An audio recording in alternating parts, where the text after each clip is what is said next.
اپنی قوم کے سامنے اس کام کا ایک تعارف رکھنے کا موقع میسر کیا ہے۔ اسکول بنانے کا خیال، میری عمر اس وقت 36 سال تھی، اور ہم کچھ دوست آپس میں مل کر بات کرتے رہتے تھے، تو یہ اندازہ ہوا کہ ہمارے معاشرے کے جتنے بھی مسائل ہیں وہ تعلیم کے ساتھ جڑے ہوئے ہیں۔ تو ہم نے سوچا کہ اگر کوئی کام کرنا ہے تو وہ تعلیم کے کام سے آغاز کریں، تو چونکہ اگر تعلیم اور بہتر تربیت ہم آنے والی نسل کی کر سکیں گے تو اسی سے ہمارے ملک کا مستقبل روشن ہوگا۔ تو یہ جو ہماری سب 7 دوست تھے ہم جنہوں نے مل کے ریڈ فاؤنڈیشن کا آغاز کیا تھا، تو سب کی سوچ ہی اسی کی طرف گئی کہ اگر کوئی ادارہ 1994 کی بات ہے، یہ 1994 کی بات ہے، اور 25,000 سے سٹارٹ کیا آپ؟ جی ظاہر ہے پہلے 25,000 روپے سے بھی بڑے ہم نے مشکل سے جمع کیے تھے، لیکن بہرحال ہمارا ویژن ایک بڑا تھا اس وقت، اور اس وقت بھی ہم جو خواب دیکھ رہے تھے وہ یہی تھا کہ ہمیں کم از کم ہم نے جو اسکول بنانے ہیں ان میں 1 لاکھ بچے پڑھتے ہوں، 5,000 اساتذہ کام کرتے ہوں، تو اللہ تعالیٰ نے اس خواب کو پورا کیا ہے۔ اس وقت ہمارے اسکولوں میں اسکولز بھی ہیں، ہمارے کالجز بھی ہیں، اور ان میں 1,18,000 بچے پڑھتے ہیں اور 6,000 اساتذہ کرام کام کر رہے ہیں، اور اس وقت ان 1,18,000 بچوں میں سے 13,000 آرفن بچے بھی ہمارے اس نیٹ ورک کا حصہ ہیں۔ اور جو یتیم بچے ہوتے ہیں ان کی ایجوکیشن فری ہوتی ہے، یونیفارم باقی ہر چیز آپ خود پرووائڈ کرتے ہیں؟ جی ایجوکیشن یتیم بچوں کے حوالے سے ایک تو ہمارا یہ ایک بالکل اوپن چیک ہے کہ جتنے بھی یتیم بچے آ جائیں وہ ہم صرف ایک چیز دیکھتے ہیں کہ کیا وہ پڑھنے کے اندر سیریس ہیں یا نہیں ہیں، تو جس کلاس میں بھی آ جائیں تو ہم ان کو انٹرٹین کرتے ہیں، اور پھر ان کو نہ صرف ہم ان کی فیس اور ان کی وہ فری ہو جاتی ہے، ان کے بیہاف پہ کوئی فیس دے رہا ہوتا اصل میں، اور چونکہ اسکول جو ہے وہ فیس سے ہی چلتا ہے، اور اس کے ساتھ ہم ان کو یونیفارم بھی دیتے ہیں، اسٹیشنری بھی دیتے ہیں، شوز دیتے ہیں، باقی ساری چیزوں کے ساتھ ساتھ ابھی جیسے اس وقت ہم نے ان میں سے 4,000 بچوں کو عید گفٹ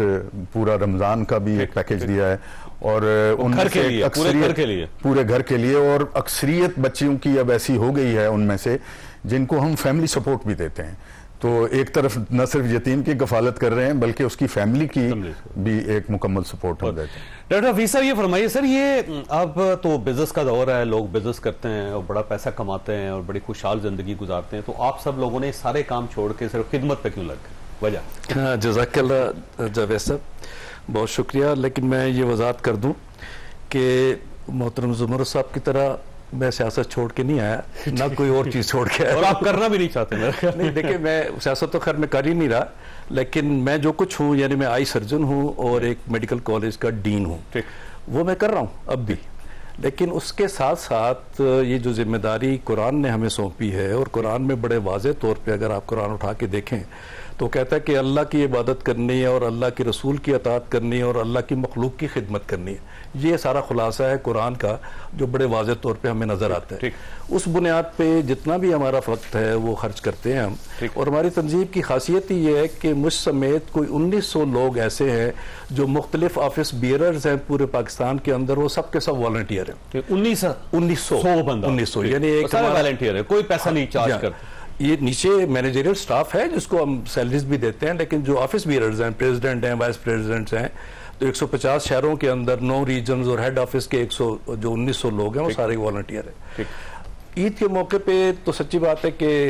پوری قوم کو مبارکباد بھی دیتا ہوں، لیکن ساتھ ہی میں یہ عرض کرتا ہوں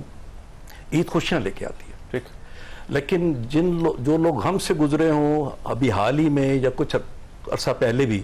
تو عید کی خوشی کے موقع پہ ان کے وہ غم بھی دوبارہ تازہ ہوتے ہیں، اور بڑی یہ وہ وقت بڑھ جاتے ہیں، دکھ بڑھتے ہیں ان کے، یہ وہ وقت ہوتا ہے کہ ہم ان کے زخموں پہ مرہم بھی رکھیں، ان کا دلجوئی بھی کریں، ان کو دلاسا بھی دیں۔ آپ دیکھیں کہ اگر ہم، آپ کو شاید علم ہو کہ ہم 30,000 یتیم بچوں کی کفالت کر رہے ہیں۔ 30,000؟ جی 30,000۔ اب ان کے ساتھ 20,000 بیوہ،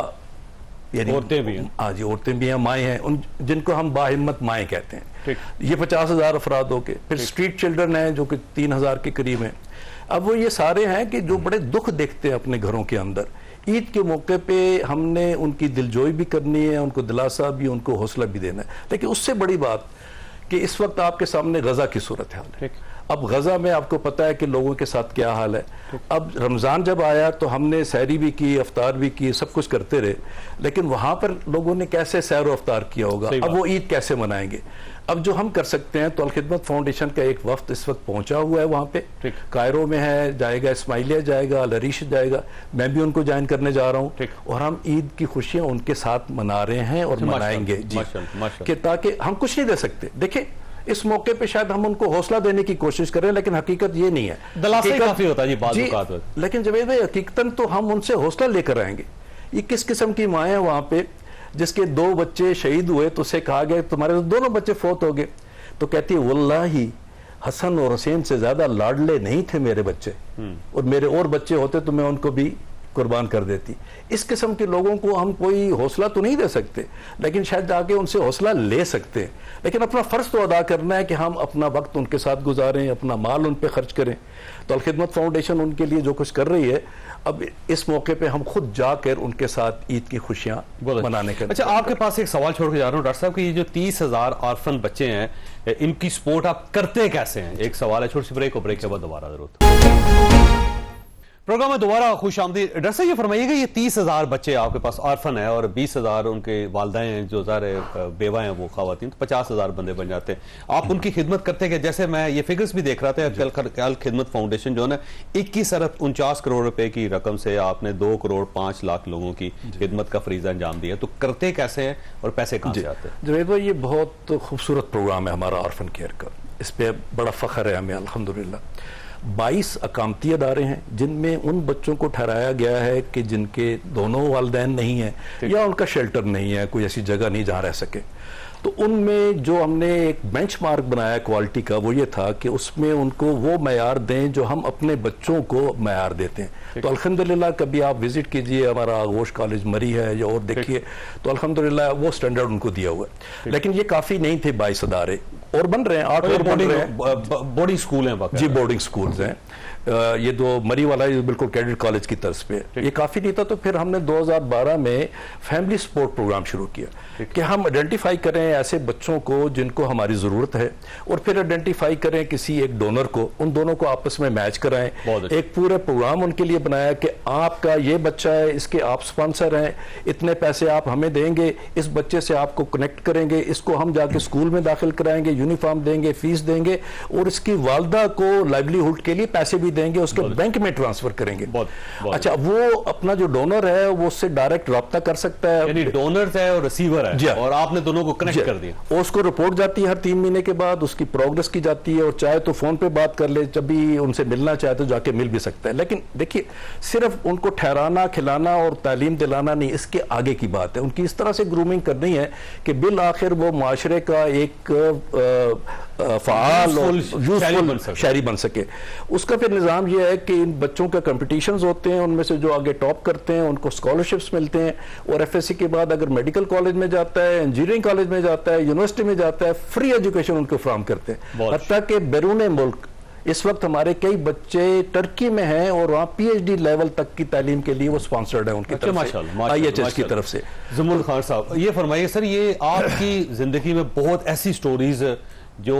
آپ کے ساتھ لوگ بچے کنیکٹ ہوئے اور انہوں نے آپ کی زندگی کو تبدیل کر دیا اور آپ نے ان کی زندگی بدل دی, ویسی سٹوریز؟ جو سب بیسک تو ماشاءاللہ سارے جتنے بھی میرے بیٹے ہیں بڑے ہی لاجواب ہیں. بیسیکلی پاکستان سویٹ ہوم اور باقی اداروں کے اندر فرق یہ ہے کہ یہ جو بچے ماشاءاللہ میرے پاس آئے تھے بیٹے آج سے کوئی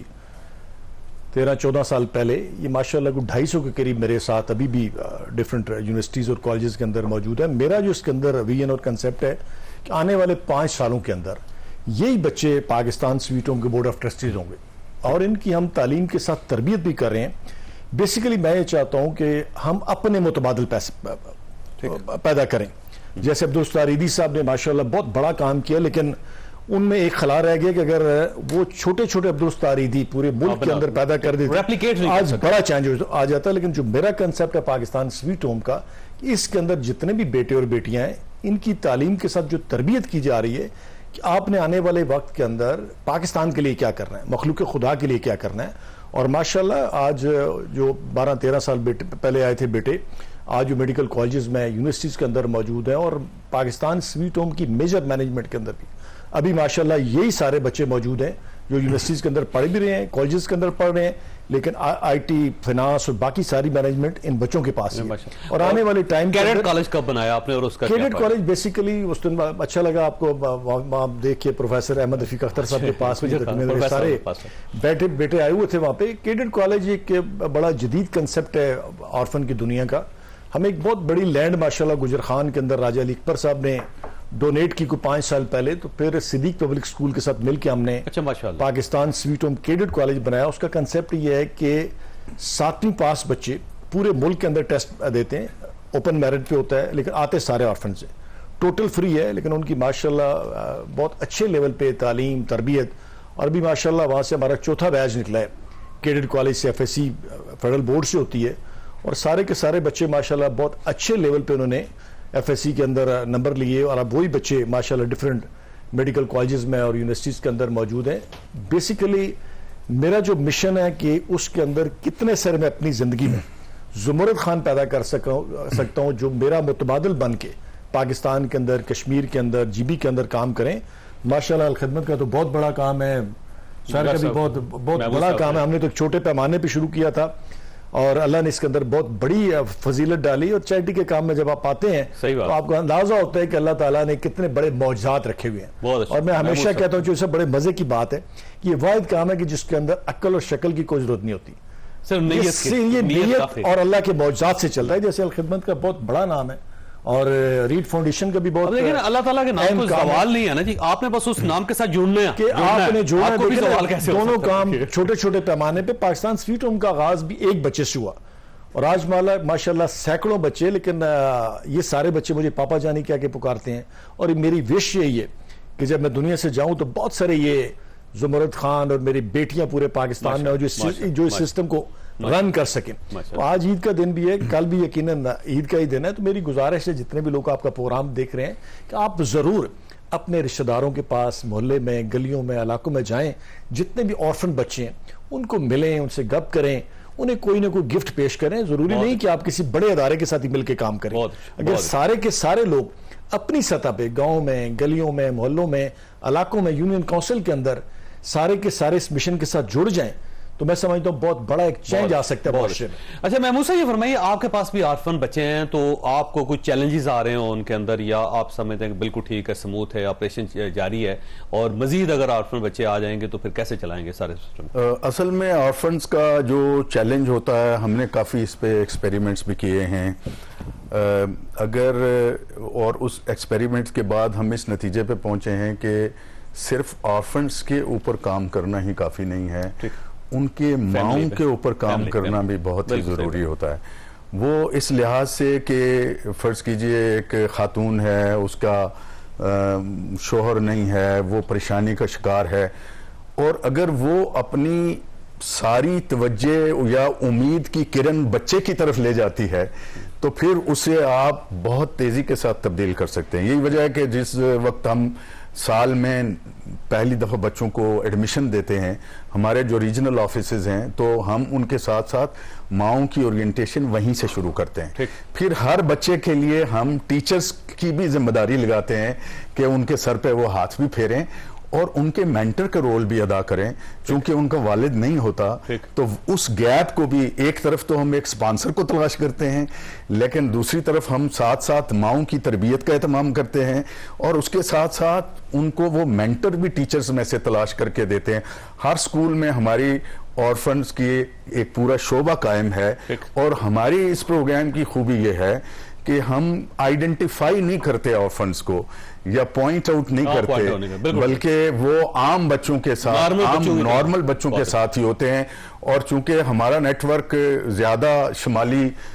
پاکستان میں ہے, اور اب حال ہی میں ہم نے اور نئے پروگرام بھی ہم لے کے آئے ہیں. ہم نے اب لٹریسی سینٹرز بھی شروع کیے ہیں, چونکہ 2 کروڑ 60 لاکھ بچے ہمارے آؤٹ آف دا اسکول بچے بھی ہیں, اور یہ لٹریسی سینٹر ہم نے ایک طرف تو ہمارا جو بہت ہی مشکل ضلع ہے پاکستان کا خواندگی کے لحاظ سے, دیامر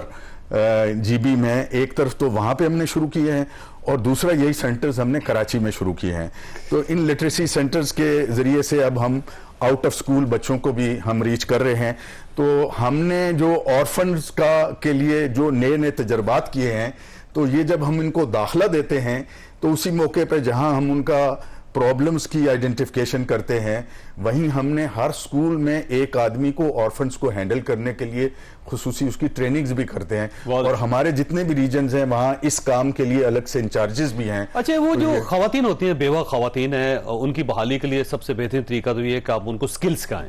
اگر وہ سکلڈ ہو جائیں گی تو وہ کبھی نہ کبھی اپنی فیملی کو بھی چلا لیں گی۔ یہ جو ایک بیچارگی کا ایلیمنٹ ہوتا ہے نا، وہ الٹیمیٹلی آگے ڈی این اے میں چلا جاتا ہے، پھر لوگ جو ہیں وہ اپنے کو بیچارہ سمجھنا شروع کر دیتے ہیں اور ان کے اندر وہ ایکٹیویٹی نہیں ڈیولپ ہوتی جو ہونی چاہیے۔ ہم نے اس پہ بھی کام شروع کیا ہوا ہے، اور اس پہ بھی ہم نے پائلٹ ٹیسٹنگز کی ہیں، اور ان کی مختلف کس طریقے سے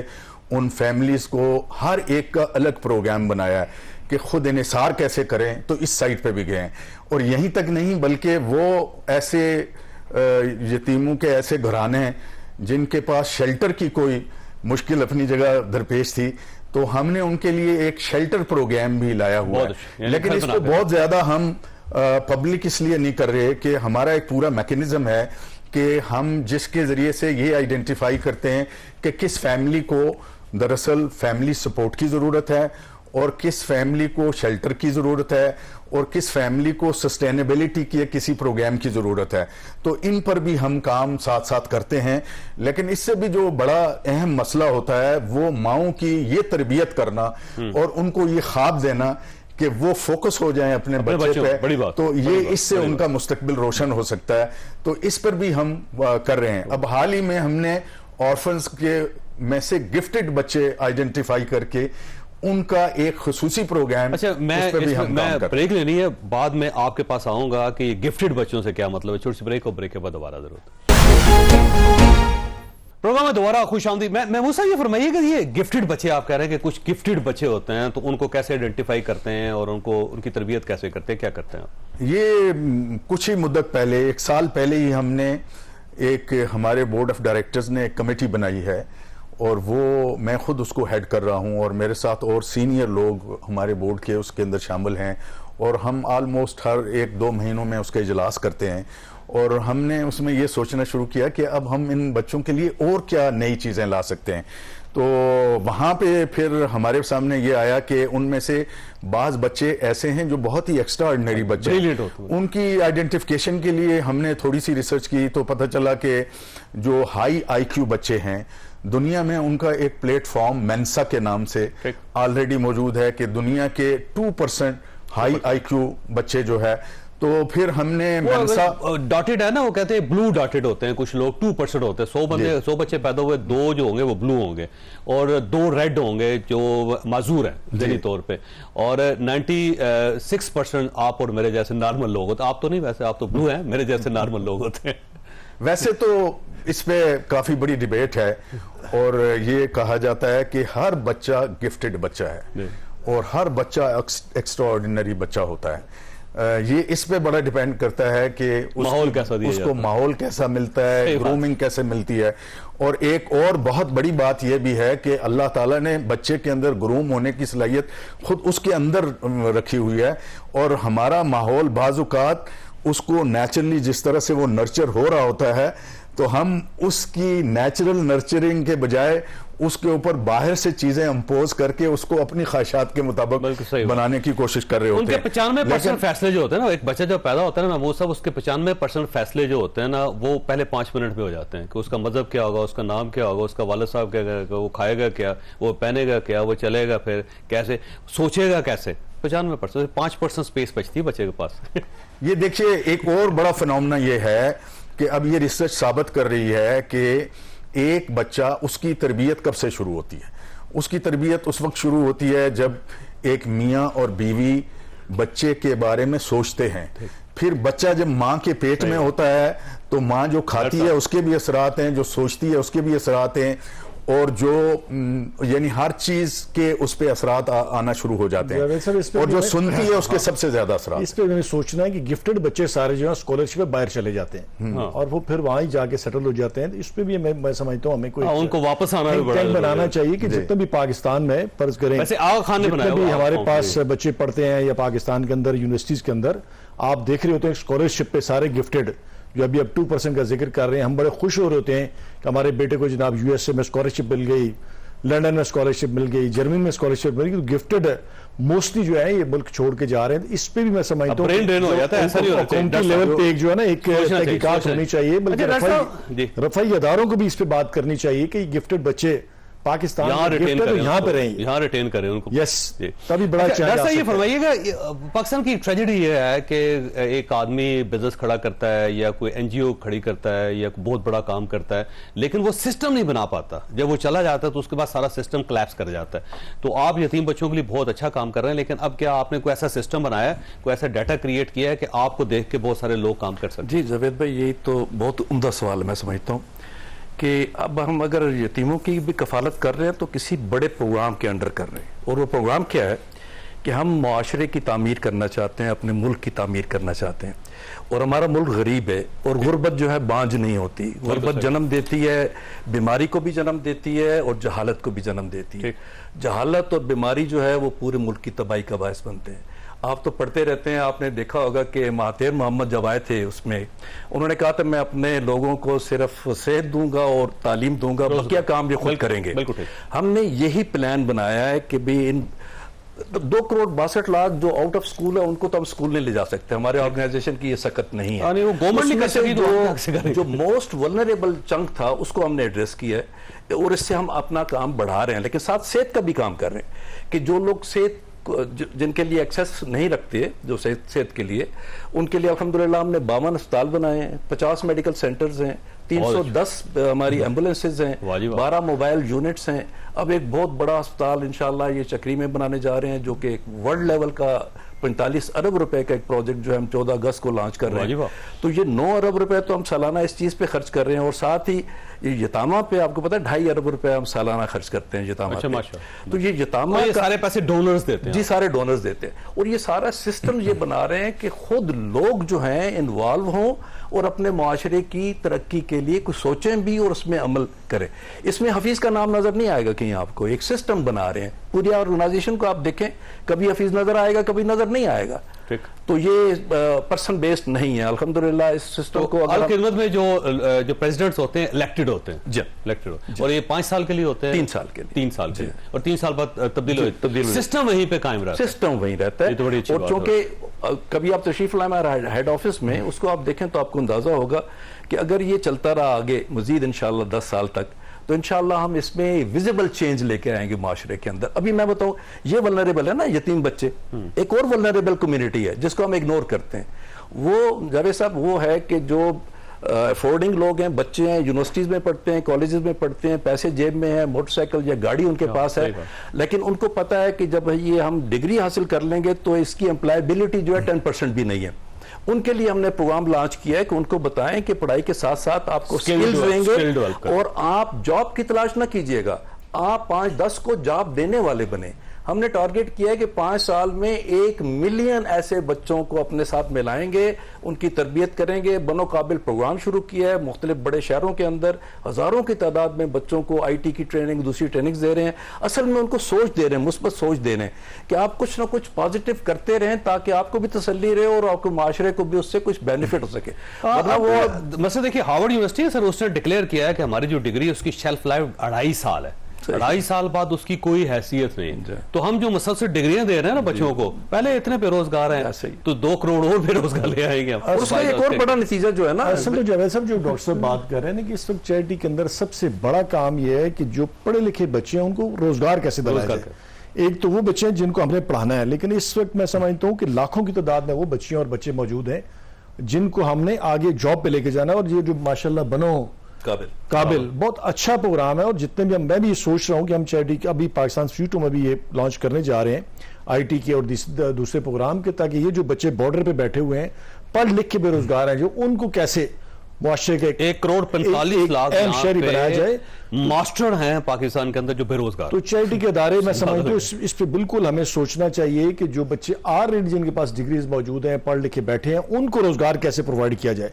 تو یہ بہت بڑا کام ہے خدمت کا, اور مجھے امید ہے کہ باقی بھی چیریٹی کے جو ادارے ہم ان کی تقلید کرتے ہوئے ان بچوں کے لیے بھی ضرور سوچیں گے کہ جو پڑھ لکھ کے اس وقت اپنے گھروں میں موجود ہیں, بیٹیاں ہیں بیٹے ہیں, لیکن روزگار ان کے پاس نہیں ہے. اور اس وقت IT کی بہت وسیع فیلڈ ہے پوری دنیا کے اندر, مجھے امید ہے کہ پاکستان سویٹ ہوم بھی آنے والے چند سالوں کے اندر اس میں بڑے اچھے لیول پہ انشاءاللہ آئی ٹی کا ادارے بھی ہم پورے ملک میں بنائیں گے تاکہ ان بچوں کو ہم روزگار بھی پرووائڈ کر سکیں. وہ اچھا میں نے بریک لینی ہے لیکن خان صاحب آپ کے پاس یہ سوال چھوڑ کے جا رہا ہوں کہ ایک اور ایشو جو مجھے پاکستان کے اندر نظر آتا ہے وہ یہ ہے کہ جتنی این جی اوز ہیں نا ان سب کا آپس میں رابطہ نہیں ہے اور ایسا لگتا ہے جیسے ہسپتال بنا رہے ہیں تو 4000 لوگ ہسپتال ہی بنائے جا رہے ہیں اور اگر ایجوکیشن پہ کام کر رہے ہیں تو ایجوکیشن کے اندر بھی کسی طرح ربط نہیں ہے ایک دوسرے کے ساتھ کہ یار یہ کام میں کر رہا ہوں آپ یہ کر لو آپ وہ کر لو آپ انجینئرنگ یونیورسٹی بنا لو آپ میڈیکل کالج بنا لو آپ یہ اسکل جو یونیورسٹی ہے وہ ڈیولپ کر لو تو ایک رابطہ نہیں ہونا چاہیے سب بریک لینی بریک کے بعد آپ بریک کے بعد دوبارہ ضرورت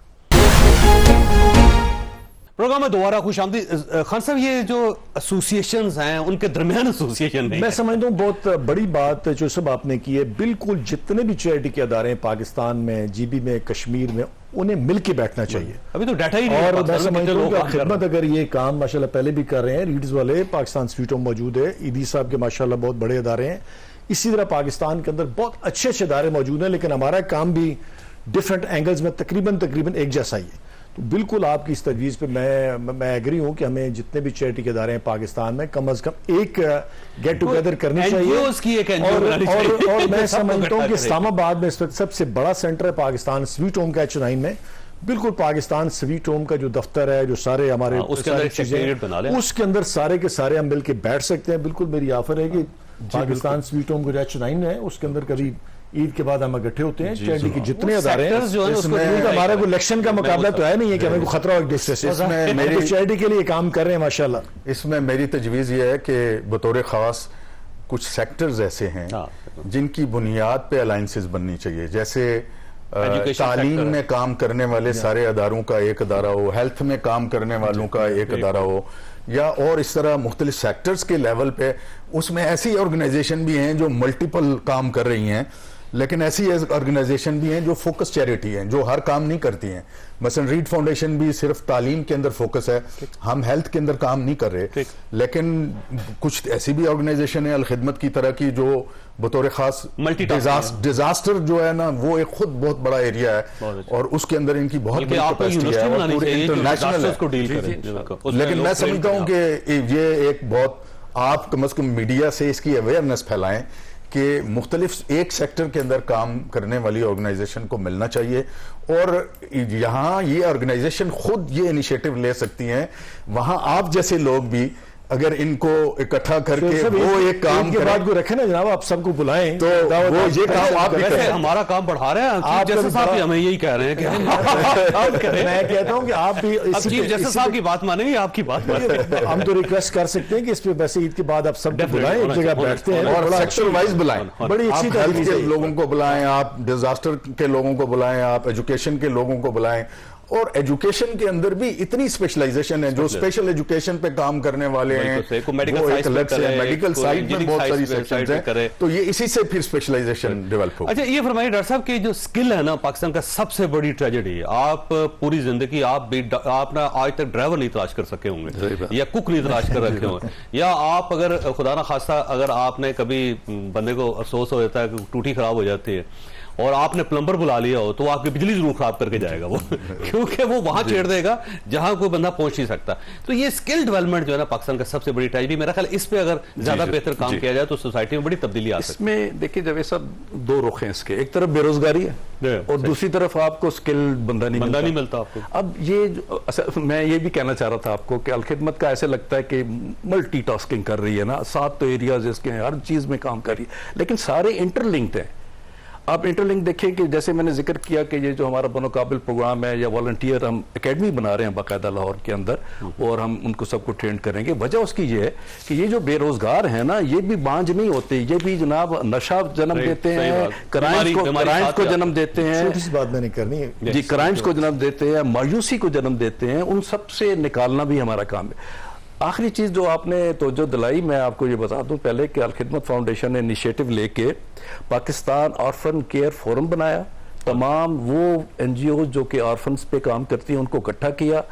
اور اس کو اس وقت ہمارے ریٹائرڈ ایئر مارشل فاروق حبیب صاحب ہیڈ کرتے ہیں اس کو، اور ہر سال اس کے پروگرام ہوتے ہیں، اور آپس میں کولیبریشن انشاءاللہ ہم نے مزید بڑھانی ہے۔ تعلیم میں ہم نے ریڈ والوں کو بھی بلایا، ہماری میٹنگ ہوئی ہے یہاں مری میں، اور اس میں گیٹس والے جو غزالی ٹرسٹ والے ہیں، ادارے ارکم والے ہیں، دوسرے جتنے بھی ادارے ہیں ان کو بھی ہم نے بلایا، اور ہماری کوشش یہ ہے کہ ہم مل جل کے تعلیم کے میدان میں وہ جو گیپس ہیں جو حکومت پورا نہیں کر پا رہی اس کو پورا کرنے کی کوشش کریں، اور یہ بزنس اورینٹڈ نہ ہو، سروس اورینٹڈ چیزیں جو ہیں ان لوگوں کو اکٹھا کرنا ہے، ویلفیئر ہونی چاہیے بجائے اس کے کہ آپ اور پیسہ اکٹھا کر رہے ہیں، اس کا کوئی فائدہ نہیں۔ زبور خان صاحب آپ کچھ؟ سر میں کہتا ہوں کہ بالکل جو آپ کہہ رہے ہیں اسکلڈ کی طرف ہمیں جتنے بھی چیریٹی کے ادارے آنا چاہیے۔ جب میں بیت المال میں تھا تو ایک بہت اچھا پروگرام ایک پشاور میں ایک تنظیم تھی، انہوں نے بیت المال سے فنڈنگ لے کے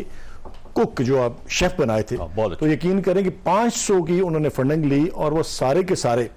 3 مہینے میں انہوں نے ٹرینڈ کیے، اور میں جب 6 مہینے کے بعد بیت المال میں انہوں نے رپورٹ دی، انہوں نے کہا جی جتنے بھی ہم نے شیف اور کک بنائے ہیں یہ سارے کے سارے باروزگار ہو گئے۔ بہت تو مجھے خود بھی بڑا احساس ہے کہ ہم ایجوکیشن کے ساتھ ساتھ جب تک اسکل ڈیولپمنٹ نہیں کریں گے، آپ کو پتہ ہے جرمنی ملک ہے جس میں ہر شخص کے لیے اسکلڈ ہونا ضروری ہے، اور اس وقت سب سے بڑی ڈیمانڈ جرمنی کے اندر جو ہے یہ جو پیشنٹ کیئر اور اولڈ ایج کیئر ہے، اس کی سب سے بڑی ڈیمانڈ ہے پاکستان کے اندر بھی پوری دنیا میں۔ تو اس کے اوپر بھی بالکل ہمیں کام کرنا چاہیے۔ آپ کی بڑی اچھی تجویز ہے، لیکن آپ بھی تھوڑا سا والنٹیئر کریں۔ ماشاءاللہ آپ کے اندر اللہ تعالیٰ نے ایک بڑا اچھا دل پیدا کیا ہوا ہے، آپ بھی عید کے بعد تھوڑا سا ہمیں ٹائم دیں۔ اور آپ کے جا کے وہاں پہ شوز بھی کیے؟ جی ہاں ماشاءاللہ پچھلے سال آپ نے کیا شو، لیکن اس کے لیے باضابطہ تھوڑا تھوڑا میں آپ